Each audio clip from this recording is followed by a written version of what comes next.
वचन, प्यारा वचन, यीशु मसीह का प्यारा वचन, पाँव को दीप को राह को रोशन, ये है मसीह का प्यारा वचन, ये है वचन, प्यारा वचन, यीशु मसीह का प्यारा।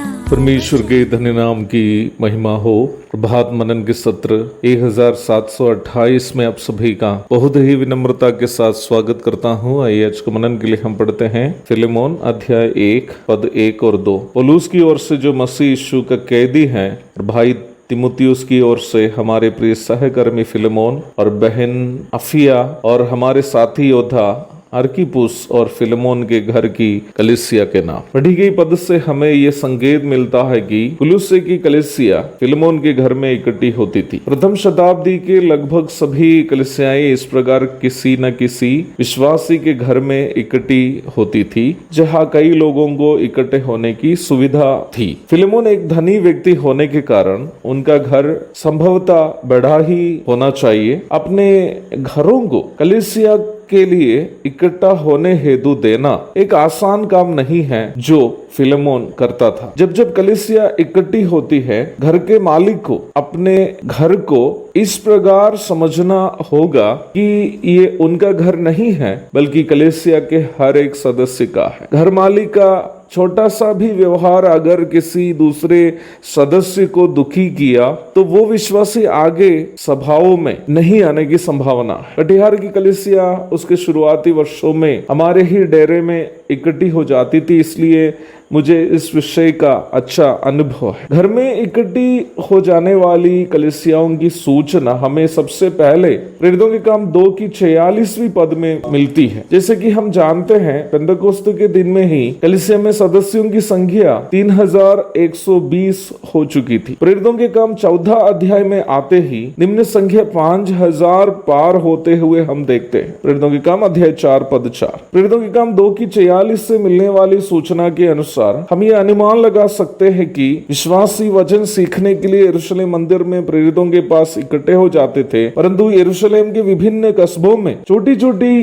कलीसिया के रूप में जो प्राचीनों के द्वारा अगुवाई की जाती थी, विभिन्न विश्वासियों के घरों में वे इकट्ठे हो जाते थे। घरों में रोटी तोड़ने का अर्थ बिल्कुल ये नहीं है कि प्रत्येक विश्वासी अपने अपने घर में पति पत्नी और बच्चे मिलकर रोटी तोड़ते थे। They were small congregations used to gather in different houses as local churches. ये सभी स्थानीय कलीसियाएं थी जो विभिन्न घरों में इकट्ठी हो जाती थी और रोटी तोड़कर प्रभु यीशु मसीह की मृत्यु और पुनरुत्थान और दूसरा आगमन की याद करने के साथ साथ मसीह में उनकी एकता का भी इन विश्वासी लोग स्मरण करते थे। ये बहुत दुखजनक बात है कि वर्तमान समय में कई लोग घरों में इकट्ठे हुए इन स्थानीय कलीसियाओं को केवल पारिवारिक सभाओं के रूप में दूसरों के सामने प्रस्तुत करते हैं और उसके माध्यम से ये गलत शिक्षा फैलाते हैं कि अपने अपने घरों में पति पत्नी और बच्चे मिलकर भी रोटी तोड़ सकते हैं। वजह से मैं ये बात आपको स्पष्ट करना चाहता हूं कि बाइबल में इस प्रकार की एक शिक्षा कहीं नहीं है कि अपने अपने घरों में रहकर एक ही परिवार के पति पत्नी और बच्चे मिलकर रोटी तोड़ सकते हैं, क्योंकि रोटी तोड़ने का अनुष्ठान प्रभु ने कोई व्यक्ति या परिवार को एक अनुष्ठान के रूप में नहीं दिया, बल्कि कलीसिया को ही दिया है। प्रभु यीशु मसीह ने सर्वप्रथम यह अनुष्ठान अपने पवित्र प्रेरितों को दिया था। मत्ती 26 की 26, मरकुस 14 की 22, लूका 22 की 19। अवश्य याद रखनी है कि प्रेरितगण कलीसिया की नींव थी। इफिसियों की पत्री 2 की 20। कुरिन्थियों को पत्री लिखते वक्त प्रेरित पौलुस कुरिन्थ कलीसिया से इस प्रकार कहता है, क्योंकि यह बात मुझे प्रभु से पहुंची और मैंने तुम्हें भी पहुंचा दी कि प्रभु यीशु ने जिस रात वो पकड़वाया गया रोटी ली, और आगे आप इस भाग को वहां पढ़ सकता है। वहां आप ध्यान दीजिएगा, पौलुस कहता है ये बात मुझे प्रभु से पहुंची और मैंने तुम्हें भी अर्थात कुरिन्थ कलीसिया को भी पहुंचा दी। इस भाग में पौलुस भी यह स्पष्ट करता है कि प्रभु से पाकर वह स्थानीय कलीसिया को यह सेवा सौंप रहा है।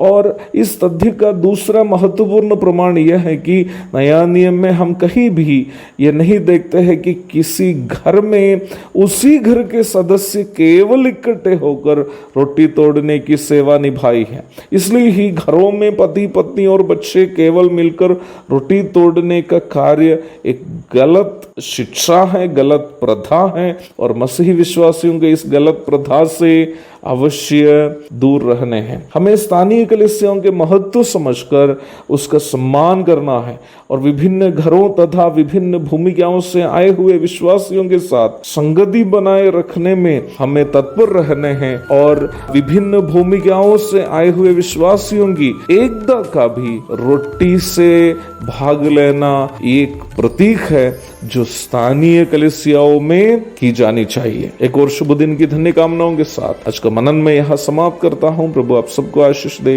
आमीन। भोजन है आत्मा में भूखे कोय, पानी है आत्मा में प्यासे कोय, पालन जो करते हैं उसके लिए आशीष पाने का साधन है।